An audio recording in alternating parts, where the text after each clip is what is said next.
TIL initially refused to publish Richard Dimbleby's eyewitness account of Belsen concentration camp in April 1945, they did believe it was as terrible as he described. It's estimated 70 people died at Belsen. Theb only agreed to broadcast after Dimbleby threatened to resign. Transcript. I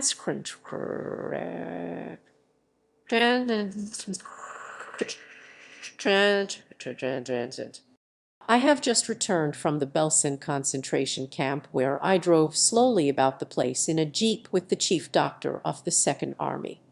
I had waited a day before going to the camp so that I could be absolutely sure of the facts now available. I find it hard to describe adequately the horrible things that I've seen and heard, but here unadorned are the facts. There were 40 men, women and children in the camp, German and half a dozen other nationalities, and thousands of them Jews. Of this total of 40,000, 4,250 are acutely ill or dying of virulent disease: typhus, typhoid, diphtheria, dysentery, pneumonia, and childbirth fever are rife. 25,600, 3/4 of them women, are either ill from lack of food or are actually dying of starvation. In the last few months alone 30,000 prisoners have been killed off or allowed to die. Those are the simple horrible facts of Belsen. But horrible as they are, they can convey little or nothing in themselves. I wish with all my heart that everyone fighting in this war, and above all those whose duty it is to direct war from Britain and America, could have come with me through the barbed wire fence that leads to the inner compound of the camp. But beyond the barrier was a whirling cloud of dust, the dust of thousands of slowly moving people, laden in itself with the deadly typhus germ. And with the dust was a smell, sickly and thick, the smell of death and decay, of corruption and filth. I passed through the barrier and found myself in the world of a nightmare. Dead bodies, some of them in decay, lay strewn about the road, and along the rutted tracks on each side of the road were brown wooden huts. There were faces at the windows, the bony emaciated faces of starving women too weak to come outside, propping themselves against the glass to see the daylight before they died. And they were dying every hour and every minute.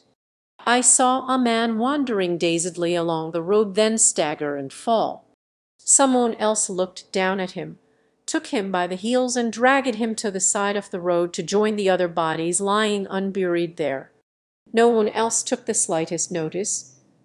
They didn't even trouble to turn their heads behind the huts. 2 youths and 2 girls who'd found a morsel of food were sitting together on the grass in picnic fashion, sharing it.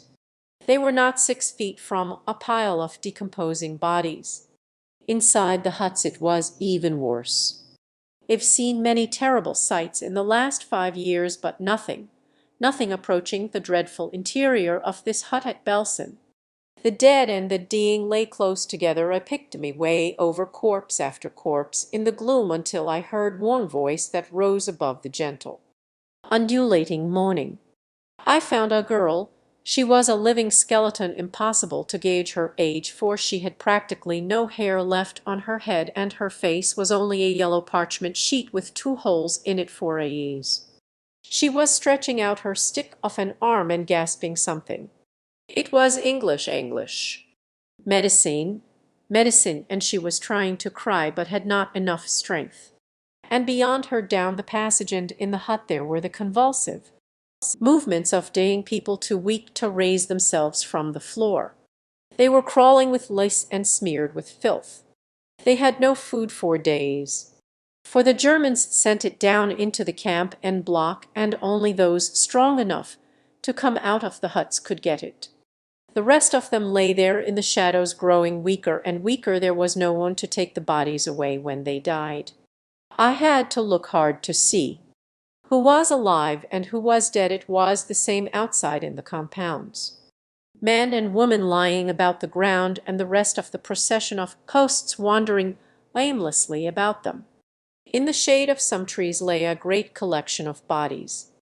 I walked round them trying to count. There were perhaps 150 flung down on each other, all naked, all so thin that their yellow skins glistened like stretched rubber on their bones. Some of the poor starved creatures whose bodies were there looked so utterly unreal and inhuman that I could have imagined that they had never lived at all. They were like polished skeletons, the skeletons that medical students like to play practical jokes with. At one end of the pile a cluster of men and women were gathered around a fire. They were using rags and old shoes taken from the bodies to keep it alight, and they were heating soup on it. And close by was the enclosure where 500 children between the ages of 5 and 12 had been kept. They were not so hungry as the rest, for the women had sacrificed themselves to keep them alive. Babies were born at Belsen, some of them shrunken, wizened little things that could not live because their mothers could not feed them. One woman, distraught to the point of madness, flung herself at a British soldier who was on guard in the camp on the night that it was reached by the 11th Armoured Division. She begged him to give her some milk for that tiny baby she held in her arms. She laid the mite on the ground, threw herself at the sentry's feet, and kissed his boots. And when in his distress he asked her to get up, she put the baby in his arms and ran off, crying that she would find milk for it because there was no milk in her breast. And when the soldier opened the bundle of rags to look at the child, he found it had been dead for days. I have never seen British soldiers so moved to cold fury as the men who opened the Belsen camp this week, and those of the police and the ramp who are now on duty there, trying to save the prisoners who are not too far gone in starvation. This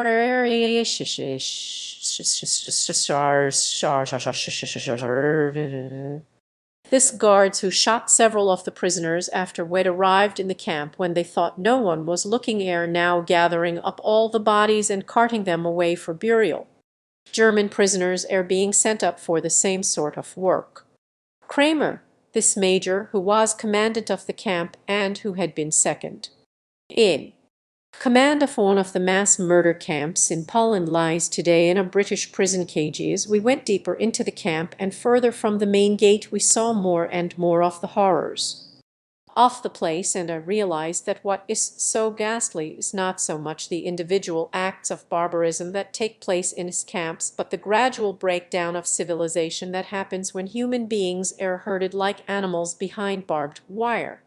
Here in Belsen we were seeing people, many of them lawyers and doctors and chemists, musicians, authors, who'd long since ceased to care about the conventions and the customs of normal life.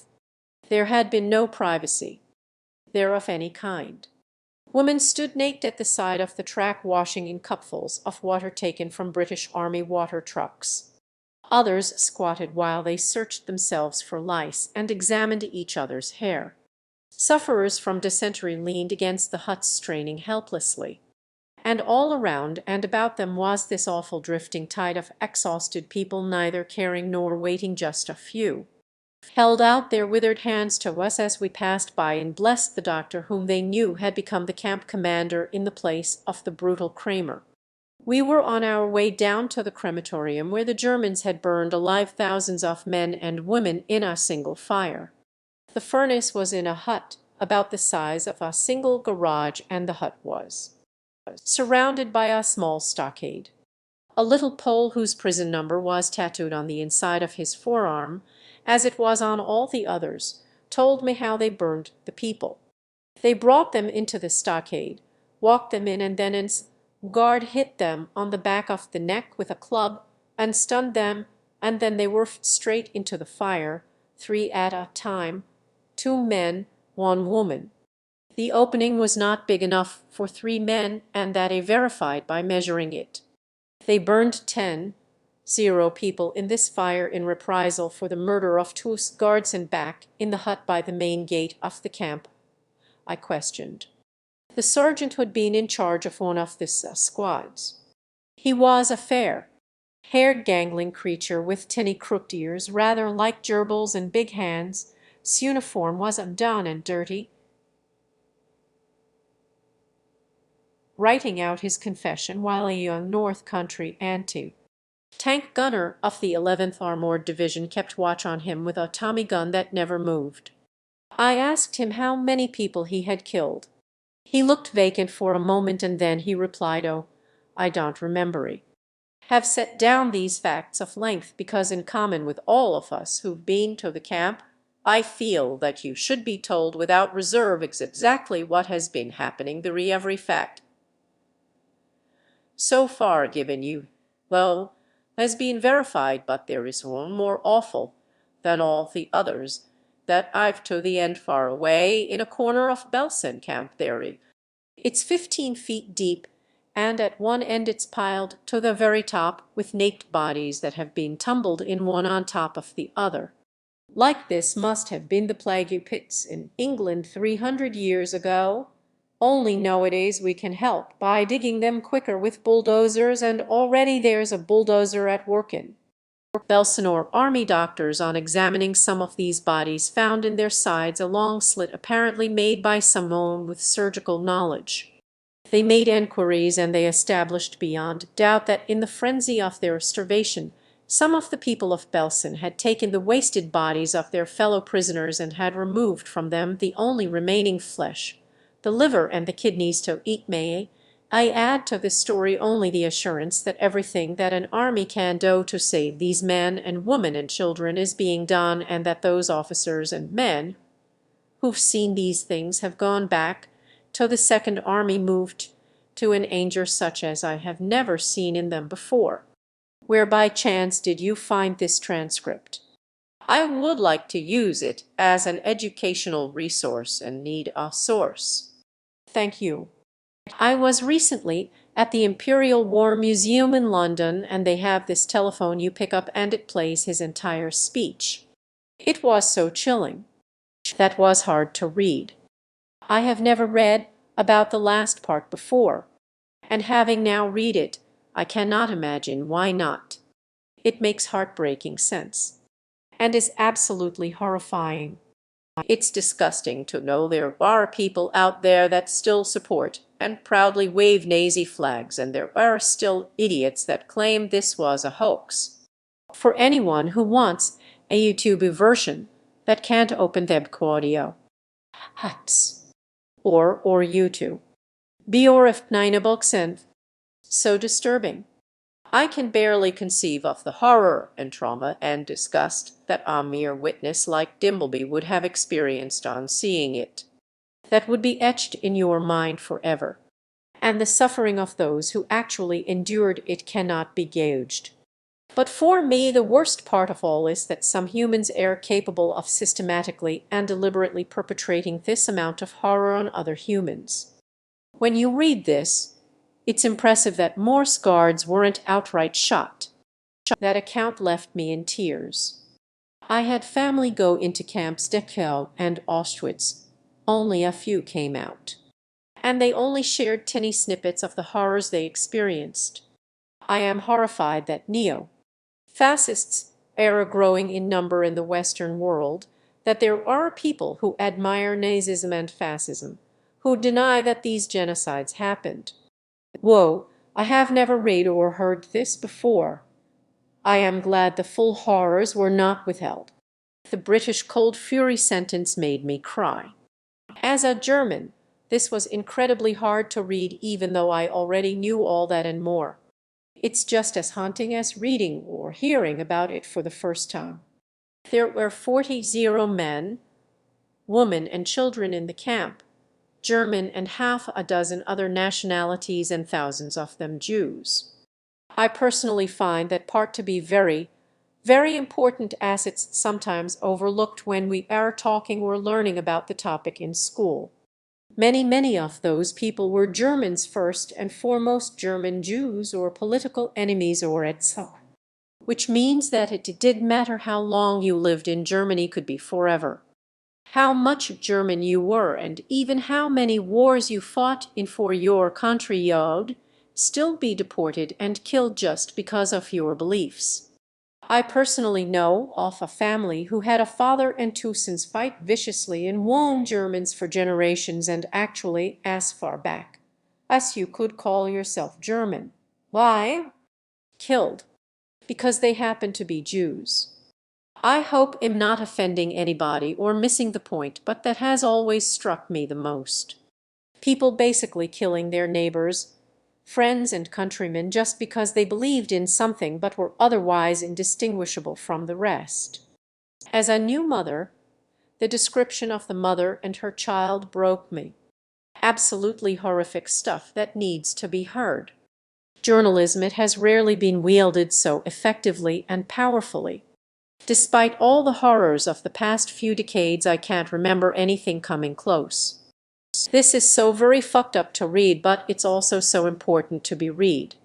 I know this might seem incredibly reductive and insensitive to the horrors described in this account, but I assure you it's not. The mini-series Band of Brothers depicts this exact account in the truest way he could imagine. No over-dramatization.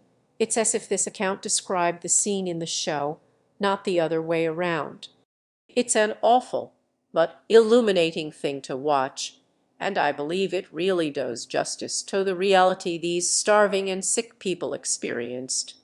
Anyone reading this, I recommend the show as a sensible telling of one of the most horrific world events. From the gritty reality of the war to the sheer horror of soldiers first stumbling across a concentration camp. I'm appreciative that you posted this. A correction for those seats, not gerbils, it's Goebbels. You can hear it in the audio version. In the audio, truly disgusting and heartbreaking. Nazism can never be allowed to come back into power. This is jarring. Words cannot express the emotions I feel right now. Fuck. Wish the US would educate people, the Nazi lovers and hoax believers in this country like Germany does. I'm sure the GOP will ban any Holocaust facts from school curriculums in the future. Jesus Christ, I read this and feel such sorrow and fury. We said never again, but no one is standing up to China's genocide of Uyghur. Same feeling that I got when I read Night by Lee Wiesel. But I was a helpless child then, and am a helpless adult now. Oh, it gets so much worse. We're told Pateki managed to get secret Auschwitz documents to his home government. They were ignored, and when the Soviets took Poland, he was executed. Those documents ended up being one of the most important pieces of evidence at the Nuremberg trials. Pilecki was a goddamn hero. He willingly got interned at Auschwitz and then escaped only for the Allies to not believe him. Pateki was a true Polish hero. I wish he was better remembered. They were ignored, and when the Soviets took Poland, he was executed. They even razed his birthhouse. Gonna need acetation for their use at the Nuremberg trials. To be clear, there was another report from Poland that was used at Nuremberg, but his report was buried by the communists in Poland. Grandfather died there early 1945. Their early 1940.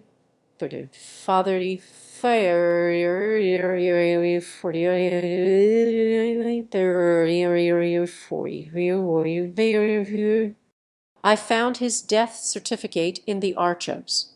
Cause of death listed was poor circulation. Apparently a lot of people there officially died from that. Public recollection from Germans about the atrocities was marginalized by post-war reconstruction and diplomacy, according to historian Nicholas Wachsman, a delay which obscured the complexities of understanding both the Holocaust and the concentration camps that aided in its facilitation. Wachsman notes how the German people often claimed that the crimes occurred behind their backs and were perpetrated by Nazi fanatics, or that they frequently dodged responsibility by equating their suffering with that of the prisoners, avowing they too had been victimized by the National Socialist regime. Initially, the memory of the Holocaust was repressed and set aside, but eventually The young Federal Republic of Germany commenced its own investigations and trials. Political pressure on the prosecutors and judges tempered any extensive probes, and very few systematic investigations in the first decade after the war took place. Later research efforts in Germany revealed that there were a myriad of links between the wider population and these camps. Edit.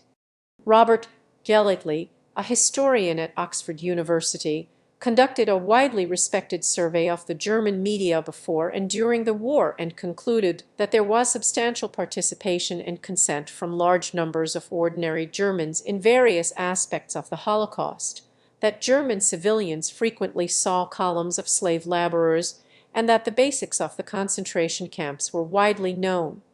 The German scholar Peter Longerich, in a study looking at what Germans knew about the mass murders, concluded that general information concerning the mass murder of Jews was widespread in the German population.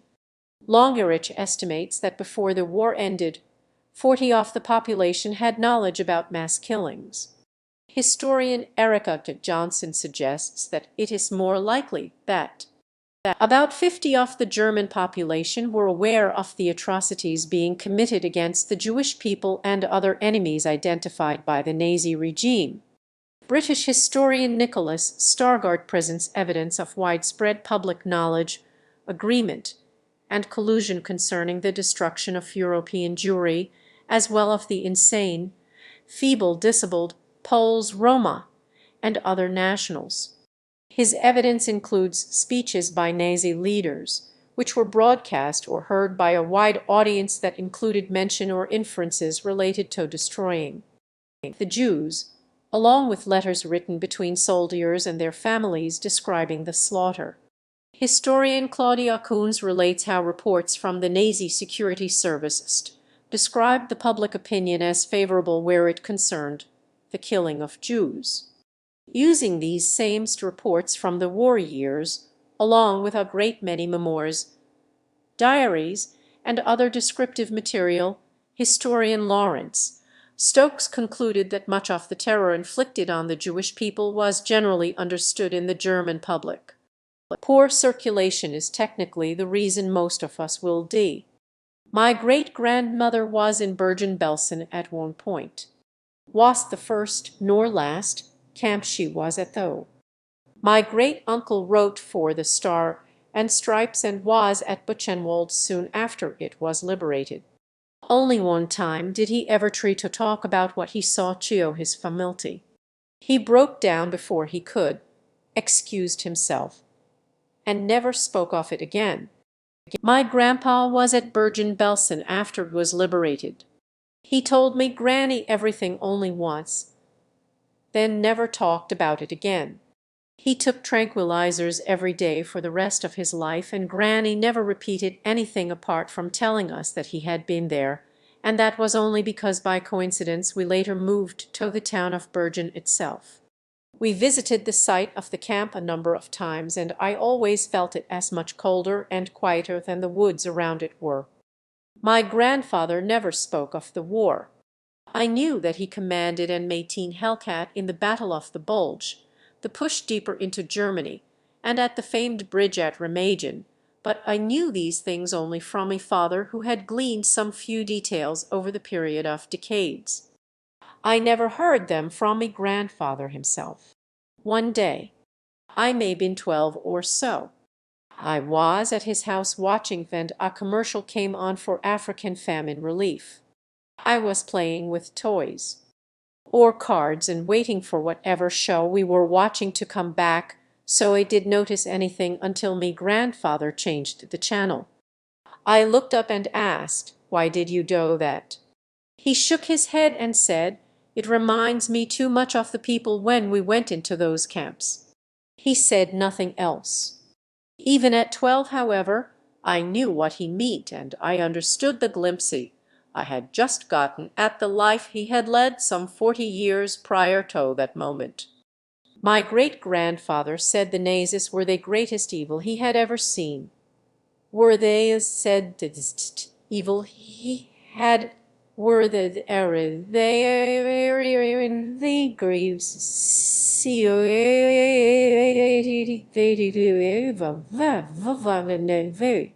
He passed in 2014. In chase 20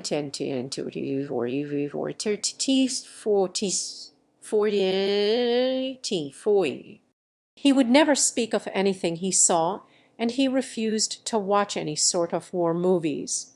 He said that war was not entertainment. He would be so quiet and still sometimes and just away vacantly. He was a bright and cheerful man, but the wars did something to everyone that lived through them. The shit I saw in Bosnia in 1996.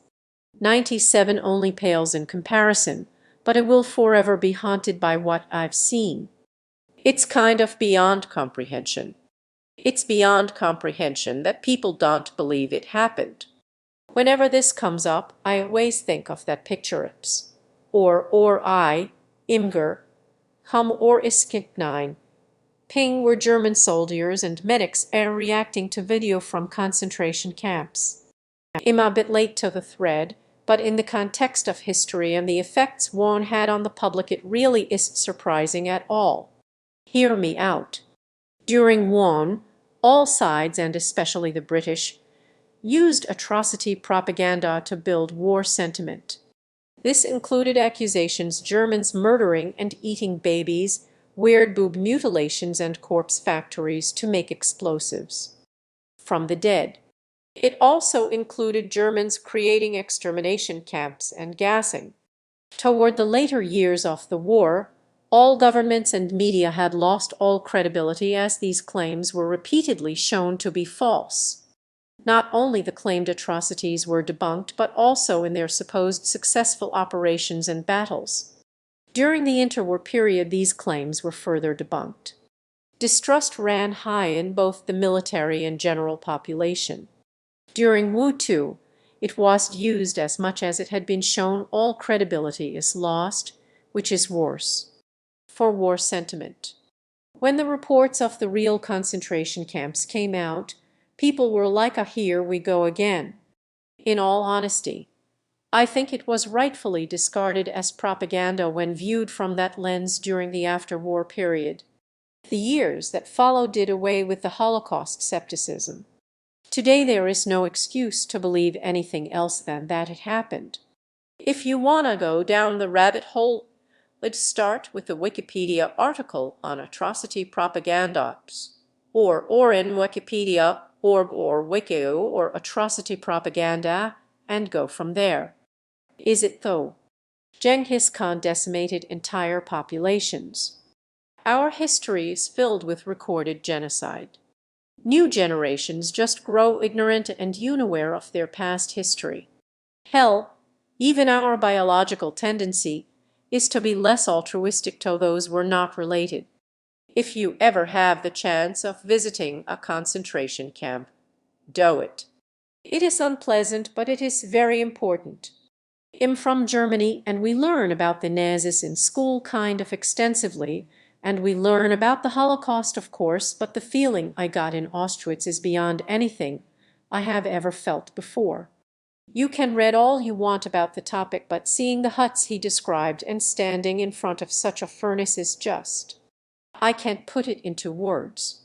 The way these people were made to live and die is just beyond anything you've seen or known. There are big piles of children's shoes and other belongings of people. So many things.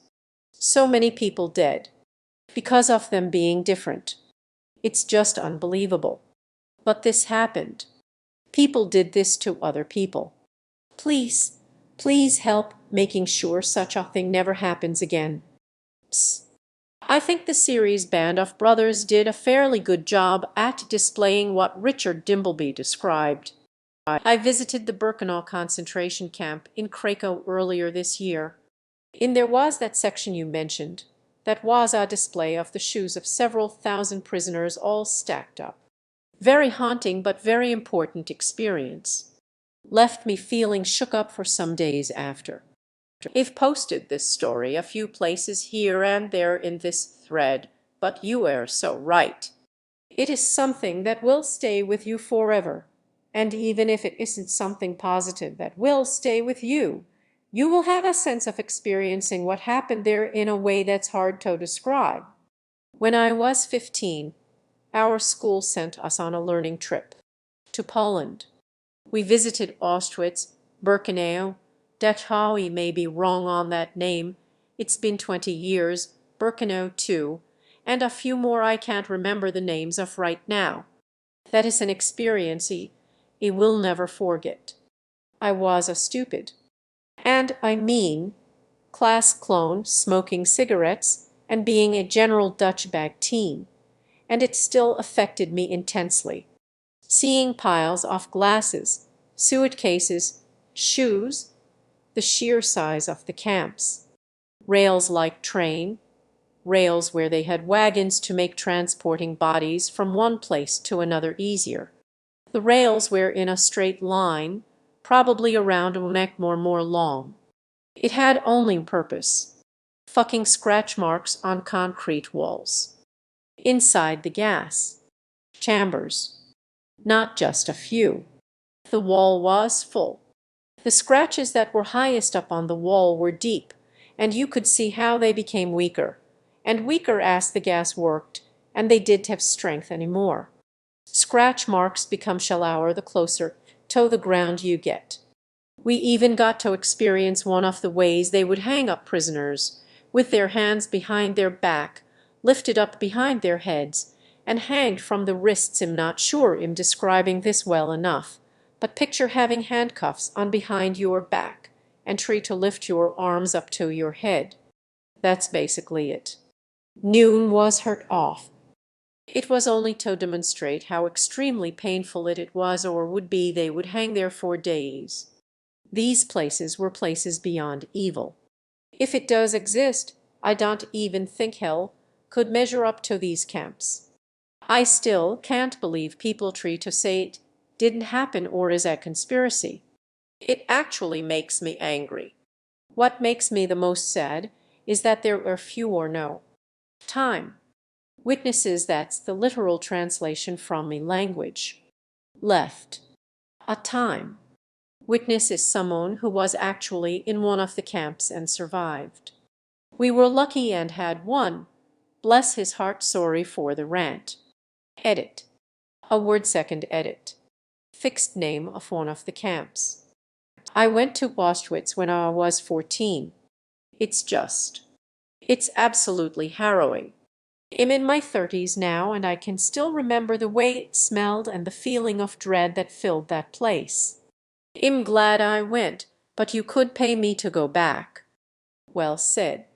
I visited Dachau, and it had a similar effect on me, so I can only imagine it that magnified given the sheer scale of Auschwitz. For those in or near the U.S., the closest thing is probably the Holocaust Museum in St. The pile of shoes left a powerful imprint on me memory many years ago. I was 16 at the time. I've never really gotten emotional at museums. That was until I saw the Holocaust section of the U.S. Air Force Museum. A section that saw the air shield, the ha issue shield, ho first issue, this is the first issue, there's a lot of this is all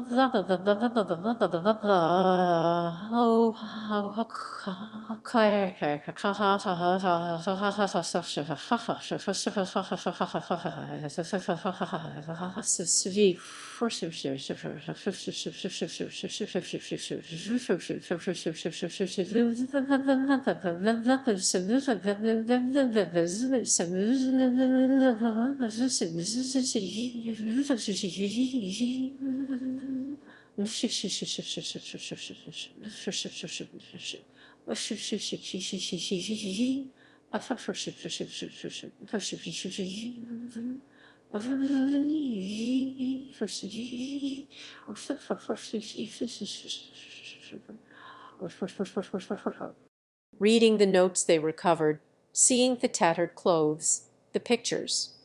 I never understood why people got so emotional seeing one of them until then.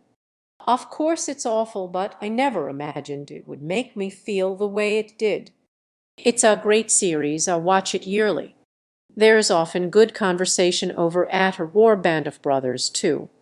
Yeah, I visited Auschwitz a couple years back.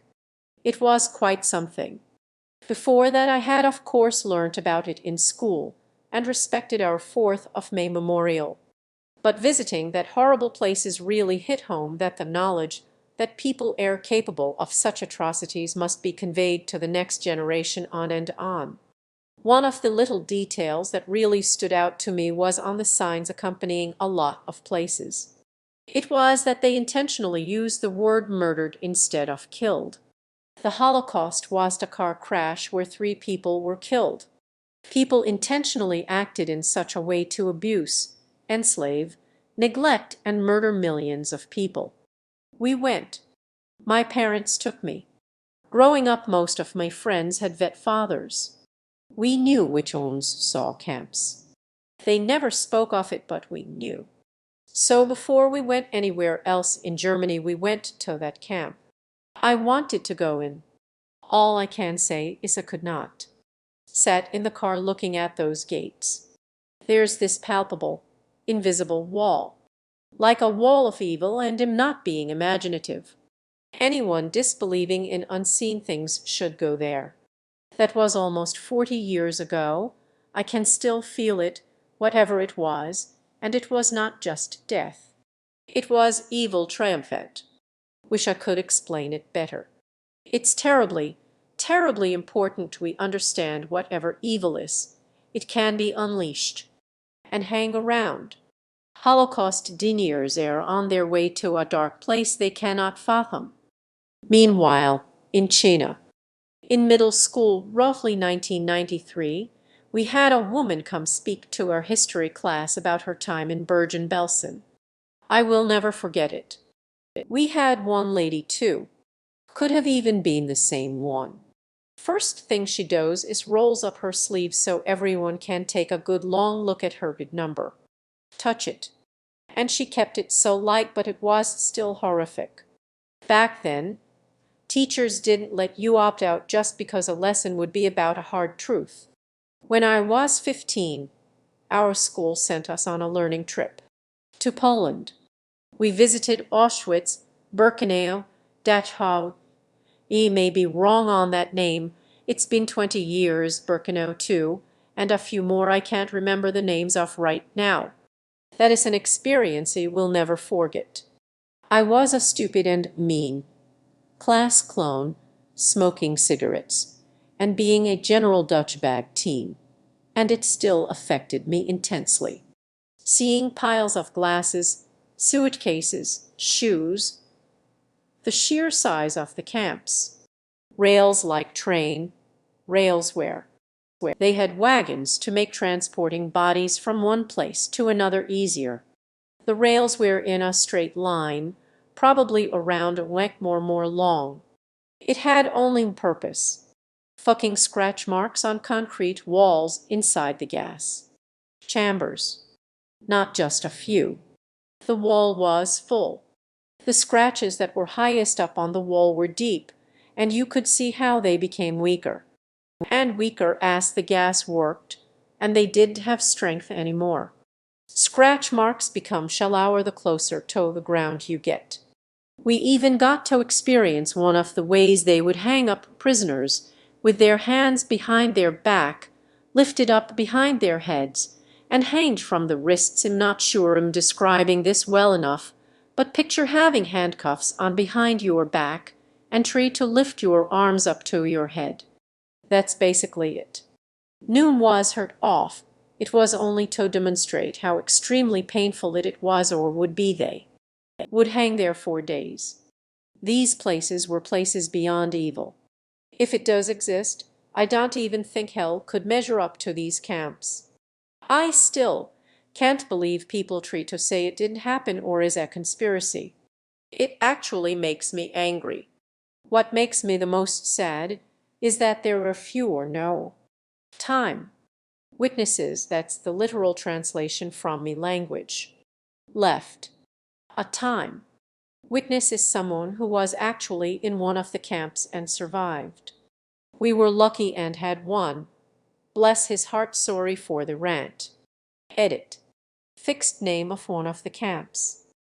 I live in Canada, and when I was in the 12th grade they brought in a 94-year-old woman. I hate that I forget her name, but she was a Jewish child sent to Auschwitz with her family, and I've never been the same after her, describing seeing Mengele point her family off to the gas chambers and her standing at his feet while he looked at her and for some reason let her live. I was in a real row class with a lot of class clones that did care about anything except getting high on drugs, but everyone shut the fuck up and sobered up so fast listening to this incredible woman's painful story. I remember afterwards staying around and just hugging her and thanking her so much. Wonderful woman, and now my heart's breaking knowing she's definitely not still around today because that was 2008. At least she got a true full life, found love and had a large family. Please never apologize for posting this. My mother and father saw the people coming home after being in the concentration camps. My parents had some funny and weird stories of the war, but the camp stories made me tear up. I assume you looked into this after seeing today's earlier post about burying the Belsen dead. Thank you for doing this. My dad was one of the British soldiers, tanks, who went into Belsen. Who went off the British?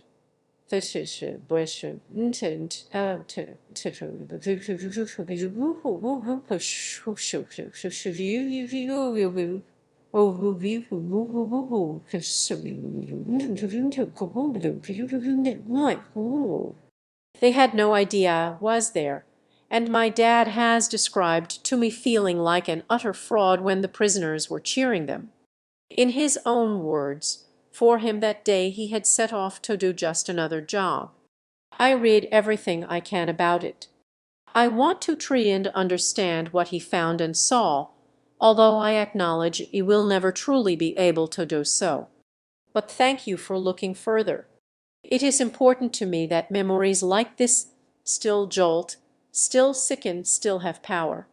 And have power to change things if you know where they lead. Can you even imagine rolling up on that horror? Then double the hell because you actually have to write it out. My grandfather was among those who first liberated that camp, and he would never talk about it to anyone. It was too horrible.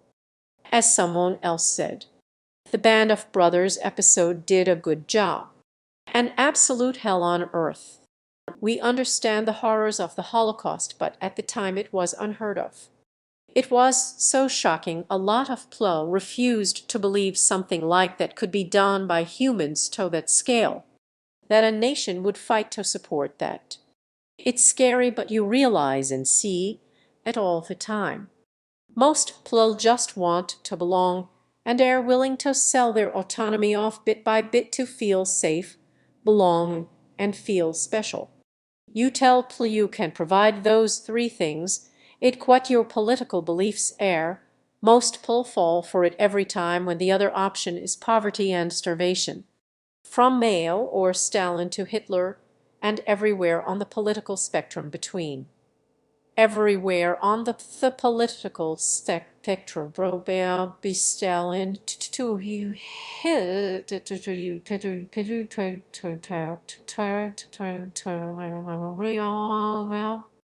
Another reason I heard was that during one a lot of British propaganda involved inventing or exaggerating German atrocities, even presenting them as cannibals. After the war, people were angry to discover it was mostly bullshit. So when they heard about the concentration camps, they thought it was the same kind of thing.